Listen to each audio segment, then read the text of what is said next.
WB home tutor চ্যানেলে তোমাদের স্বাগতম। আজ আমি তোমাদের দশম শ্রেণীর কোষে থেকে ১৪ অর্থাৎ অংশীদারি কারবার অধ্যায়ের অঙ্কগুলিকে খুব সহজেই বোঝানোর চেষ্টা করব। তো যারা এখনও আমার আগের পার্ট দেখোনি, এই ভিডিওর নিচে ডিসক্রিপশন বক্স থেকে তোমরা আগের পার্ট দেখে নিতে পারো, কিংবা চ্যানেলের প্লেলিস্ট সেকশানে গিয়ে সেখান থেকেও তোমরা আগের পার্ট দেখে নিতে পারো। তো আমি আগের পার্টে 7 পর্যন্ত অঙ্কগুলিকে খুব সহজেই বুঝিয়েছিলাম। এখন 8-এর অঙ্ক কী বলছে দেখো। 3 বন্ধু যথাক্রমে 1,20,000 টাকা, 1,50,000 টাকা ও 1,10,000 টাকা মূলধন নিয়ে একটি বাস ক্রয় করেন। প্রথমজন ড্রাইভার এবং বাকি দুজন কন্ডাক্টরের কাজ করেন।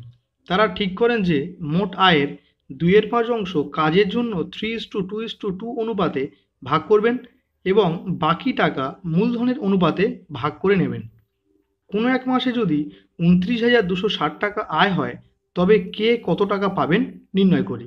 তাহলে দেখো, প্রথম বন্ধুর দেওয়া টাকার পরিমাণ কত? 1,20,000 টাকা। দ্বিতীয় বন্ধুর দেওয়া টাকার পরিমাণ কত? 1,50,000 টাকা। তৃতীয় বন্ধুর দেওয়া টাকার পরিমাণ কত? 1,10,000 টাকা। প্রথম কাজ আমার 3 বন্ধুর মূলধনের অনুপাত নির্ণয় করতে হবে। তা আমি প্রথমেই কি লিখছি? 3 বন্ধুর মূলধনের অনুপাত। কি লিখছি? 3 বন্ধুর মূলধনের অনুপাত। তাহলে 3 বন্ধুর মূলধনের অনুপাত কী হবে আমাকে প্রথম ক্যালকুলেট করতে হবে। তাহলে প্রথম বন্ধুর দেওয়া টাকার পরিমাণ কত? 1,20,000। তাই আমি 1,20,000 লিখলাম। ইস্টু দ্বিতীয় বন্ধুর দেওয়া টাকার পরিমাণ কত? 1,50,000। তাই আমি 1,50,000 লিখলাম। ইস্টু তৃতীয় বন্ধুর দেওয়া টাকার পরিমাণ কত? 1,10,000। তাই আমি 1,10,000 লিখলাম। এখন দেখো, যদি আমরা 4টে করে শূন্য ক্যান্সেল করি, তাহলে কে পড়ে থাকছে? 12:15:11। তাহলে 3 বন্ধুর মূলধনের অনুপাত কি থাকলো আমার? 12:15:11। মোট লাভের পরিমাণ কত? মোট লাভের পরিমাণ কত? 29,260। তাই লিখছি মোট লাভের পরিমাণ 29,260 টাকা। এখন কি বলছে দেখো, মোট আয়ের মোট আয়ের 2/5 অংশ তারা কাজের জন্য 3:2:2 অনুপাতে ভাগ করে নেবেন। তাহলে মোট আয়ের কত? 2/5 অংশ। তাহলে আয়ের 2/5 অংশ সমান সমান কত টাকা, সেটা আমাকে ফার্স্ট নির্ণয় করতে হবে। তাই লিখছি মোট আয়ের 2/5 অংশ সমান, তাহলে আয়ের 2/5 অংশ, তাহলে আয় হয়েছে কত? 29,260 টাকা ইন্টু 2/5। তাহলে আয়ের 2/5 অর্থাৎ কি? আয় ইন্টু 2/5। তাহলে আমার কত টাকা সেটা আমাকে নির্ণয় করতে হবে। দেখো, 5 দিয়ে যদি আমি 29,260কে কাটি, তাহলে কি হচ্ছে? 5 5 25, 4 29, 5 8 40, 42, 2 দাও 5 5 25, 10, 5 2 10। দেখো, 2 2 4, 5 2 10 0, হাতে থাকে 1, 8 2 16 1 17 7, হাতে থাকে 1, 5 2 10 1 11, তোমার 11,704 টাকা। তাহলে আয়ের 2/5 অংশ সমান কত? 11,704 টাকা। তাহলে এই আয়ের 2/5 অংশকে কাজের অনুপাতে 3:2:2 অনুপাতে ভাগ করেছে। তাহলে কি লিখব? 3:2:2 অনুপাতে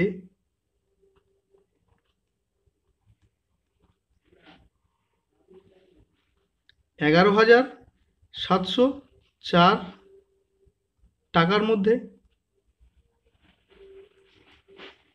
প্রথম বন্ধু পাবে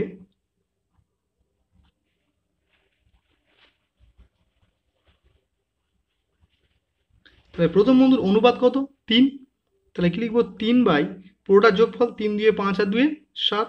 তাহলে 3/7 ইন্টু 11,704। যদি আমরা 7 দিয়ে কাটি, তাহলে কি হবে? 1672। দেখো, 3 দিয়ে গুণ, 3 2 6, 3 7 21, 1 হাতে থেকে 2, 3 16 48 আর 2 50, 5,016 টাকা। তাহলে প্রথম বন্ধু পেল কত? 5,016 টাকা। দ্বিতীয় বন্ধু পাবে দ্বিতীয় বন্ধুর দেওয়া টাকার অনুপাত কত? 2। তাহলে 2/7 ইন্টু 11,704। তাহলে কাটলে কী হবে? 1672। এখন 2 দিয়ে গুণ, তাহলে 2 2 4, 7 2 14 4, হাতে থাকে 1, 16 2 32 এর আগে 33, অর্থাৎ 3,344 টাকা। আর তৃতীয় বন্ধু পাবে কত? তৃতীয় বন্ধু পাবে অনুপাত কত, 2 ডিভাইডেড বাই 7 ইন্টু 11,704 টাকা। তো কাটলে কী হবে, 1672 গুণ করলে কত হবে, 3,344। এখন কি বলছে দেখো, বলছে বাকি টাকা মূলধনের অনুপাতে ভাগ করে নেবে। মোট লাভ হয়েছে কত, 29,260 টাকা। আর আমরা ভাগ করেছি কত, 11,704 টাকাকে তিনজনের মধ্যে ভাগ করেছি। তাহলে বাকি পড়ে আছে কত, 29,260 টাকা থেকে 11,704 টাকা কী করতে হবে, বিয়োগ করতে হবে। তাই লিখছি অতএব বাকি টাকার পরিমাণ কত হবে, 29,260 মাইনাস 11,704। তাহলে বিয়োগ করলে কি হচ্ছে আমার, 65571। তাহলে 17,556 টাকা। তাহলে এই 17,556 টাকাকে কি বলেছে, মূলধনের অনুপাতে ভাগ করতে হবে। তাই কি লিখব, 12:15:11 অনুপাতে 17,556 টাকার মধ্যে প্রথম বন্ধু পাবে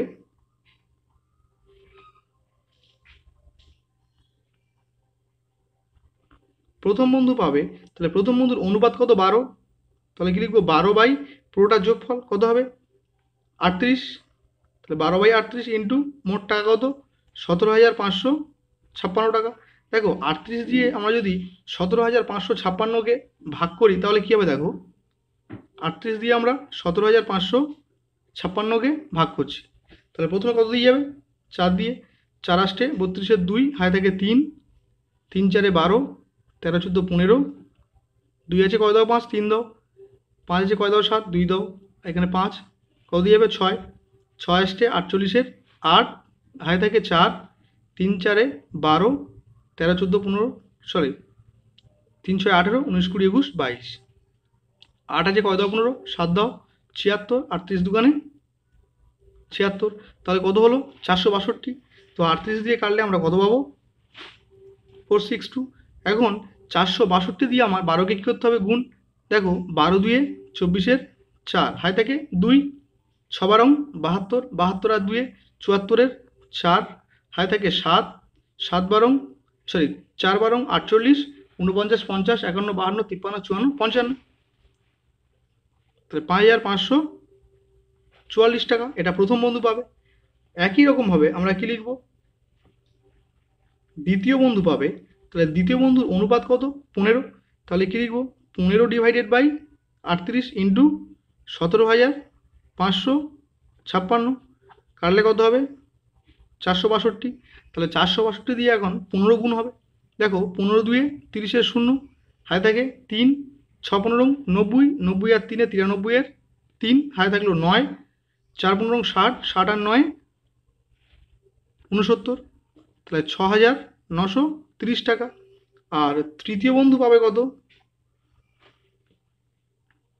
তাহলে তৃতীয় বন্ধুর অনুপাত কত, 11। তাহলে কি লিখবো, 11 ডিভাইডেড বাই 38 ইন্টু 17,556 কত হবে, 462। এখন 11 দিয়ে গুণ করতে হবে। দেখো 11 2-এ 22-এর 2 হাতে থাকলে 2, 6 11 66, 67 68, 68 8 হাতে থাকলে কত, 6, 4 11 44, 44-এর 6 50। তো 5,082 টাকা। এখন দেখো প্রথম বন্ধু প্রথমবারে পেয়েছে কত, 5,016 টাকা। দ্বিতীয়বারে পেয়েছে কত, 5,544 টাকা। তাহলে প্রথম বন্ধু মোট পাবে কত, অতএব প্রথম বন্ধু মোট পাবে, তাহলে আগের সঙ্গে এটা যোগ, অর্থাৎ 5,016 যোগ 5,544 যোগ করলে কি পাবো, 6 আর 4-এ 10-এর 0 হাতে থাকে 1, 4 5 6 5 আর 5 5 10, তাহলে 10,560 টাকা। দ্বিতীয় বন্ধু পাবে কত? দ্বিতীয় বন্ধু মোট পাবে, দ্বিতীয় বন্ধু প্রথমবারে পেয়েছিল কত? 3,344 টাকা। দ্বিতীয়বারে কত পেয়েছে? 6,930 টাকা। তাহলে কি হবে? 3,344-এর সঙ্গে 6,930 টাকা কী করতে হবে? যোগ করলে কী পাবো আমরা? 4 4 3 7, 9 3 12 2, হাই থেকে 1, 6 7 8 9 10, 10,274 টাকা। আর তৃতীয় বন্ধু পাবে কত? তৃতীয় বন্ধু মোট পাবে কত? তাহলে তৃতীয় বন্ধু প্রথমবারে পেয়েছিল কত? 3,344 টাকা। আর এখন পেয়েছে কত? 5,082। তাহলে 3,344 প্লাস 5,082 যোগ করলে কী পাবো? 4 আর 2 6, 8 4 12 2, হাই থাকে 1, 3 1 4, 5 3 8, তাহলে 8,426 টাকা। তো এটি আমার নির্ণীয় অ্যান্সার। এখন 9 অঙ্ক কী বলছে দেখো।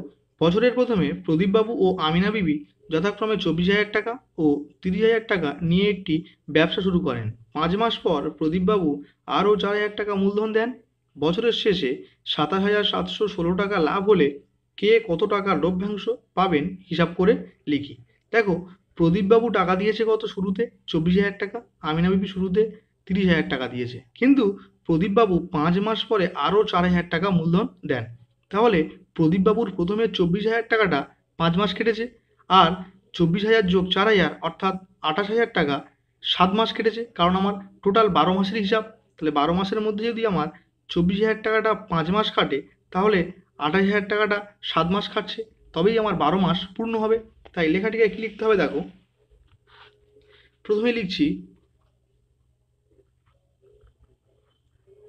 প্রদীপবাবুর 24,000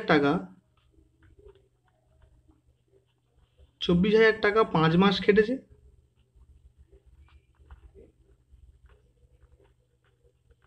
এবং 24,000 যোগ 4,000 অর্থাৎ 28,000 টাকা কমাস কেটেছে 7 মাস, কারণ মোট 12 মাসের হিসাব। তাহলে 7 মাস কেটেছে। তাহলে কি লিখতে হবে? অতএব 1 মাস হিসাবে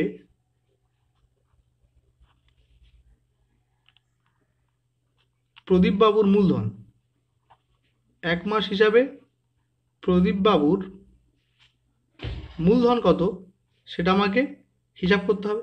তো দেখো, 24,000 টাকা কেটেছে 5 মাস, তাই আমি কি লিখছি? 24,000 ইন্টু 5 প্লাস 28,000 টাকা কেটেছে কমাস 7 মাস, তাহলে এটা ইন্টু 7। তাহলে টোটাল মূলধন দেখো প্রদীপবাবুর কত হচ্ছে? 5 24 120 আর 3টে 0 প্লাস 7 8 56 6, হাই থেকে 5, 7 2 14, 14 আর 5 19, আর 3টে 0 পাশে ছিল, বসিয়ে রাখলাম।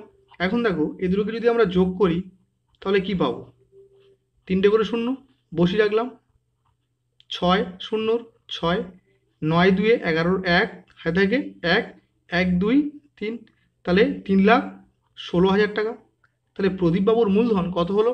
3,16,000 টাকা। কিন্তু আমিনা বিবির 30,000 টাকাই 12 মাস কেটেছে, তাই কি লিখব? আমিনা বিবির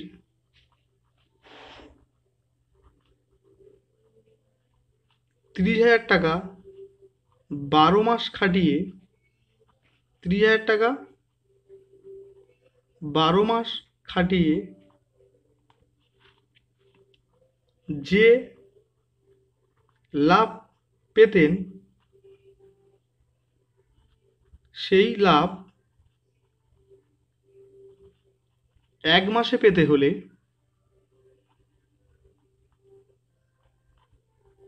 1 মাসে পেতে হলে আমিনা বিবির মূলধন, আমিনা বিবির মূলধন দেখো, আমিনা বিবির তাহলে এই 30,000 টাকাটা টোটাল কমাস কেটেছে 12 মাস, তাহলে কি হবে? 30,000 ইন্টু 12। তো আমিনা বিবির মূলধন 30,000-এর সঙ্গে 12 গুণ করলে যেটা হবে সেটাই আমিনা বিবির মূলধন। তাহলে 3 12 36 আর 4টে শূন্য পাশে ছিল, আমরা বসিয়ে রাখলাম। তাহলে প্রদীপবাবুর মূলধন কত? 3,16,000 টাকা। আমিনা বিবির মূলধন কত? 3,60,000 টাকা। তো আমি লিখতে পারি অতএব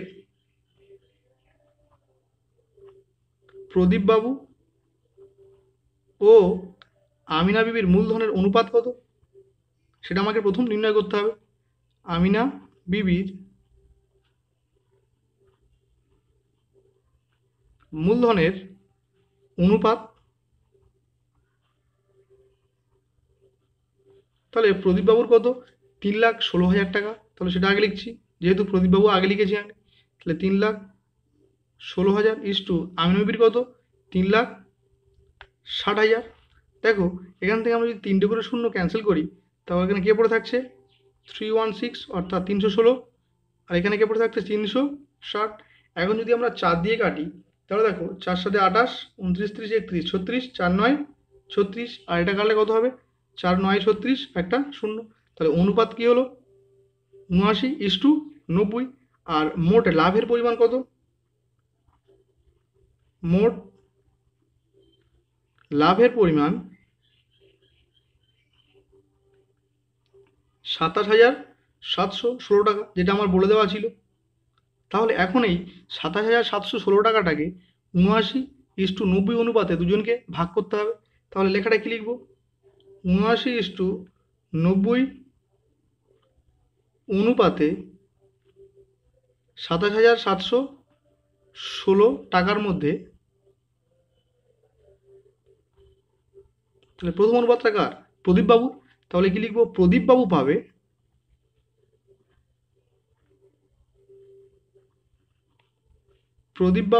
পাবে তাহলে প্রদীপবাবুর অনুপাত কত? 79 ডিভাইডেড বাই কে? দুজনার যোগফল। তাহলে কত হবে? 9 7 9 16। তাহলে 169 ইন্টু মোট টাকার পরিমাণ কত? 27,716 টাকা। এখন যদি আমি 169 দিয়ে 27,716কে ভাগ করি তাহলে আমরা কি পাবো? দেখো 169 দিয়ে আমি 27,716কে ভাগ করছি, তাহলে প্রথমে 1 দিয়ে যাচ্ছে 169, বিয়োগ করলে কি পাবো আমরা? 8 0 1 1, আর এখানে 1। এখন কি দিয়ে যাবে? 6 দিয়ে। 6 দিয়ে খাওয়ালে কি হবে? 4 1 0 1, বিয়োগ করলে কি পাবো আমরা? 7 6, আর এখানে 6 পড়ে থাকছে। তো এখন কত দিয়ে যাবে? 4 দিয়ে খাওয়ালে 676। তাহলে আমরা কাটাকাটি করে কি পেলাম? 164। তো এটা কাটলে কত হবে? 164। এখন যদি আমার 164 দিয়ে 79কে গুণ করি তাহলে আমার কি দাঁড়াচ্ছে? দেখো 164 দিয়ে আমরা 79কে গুণ করছি। তাহলে 4 9 36-এর 6 হাই থাকে 3, 6 9 54, আর 3-এ 57, 7 হাই থাকে 5, 9 কে 9, 9 5-এ 14 ইন্টু 7 দিয়ে পুরোটাই গুণ। তাহলে 4 7 28-এর 8 হাই থাকে 2, 6 7 42, আর 2 44-এর 4 হাই থাকে 2, এই সরি 4 7 1 7 7 4 11। তো 6 8 7 15-এর 5 হাই থাকে 1, 4 4 18 1 9, আর 2 1।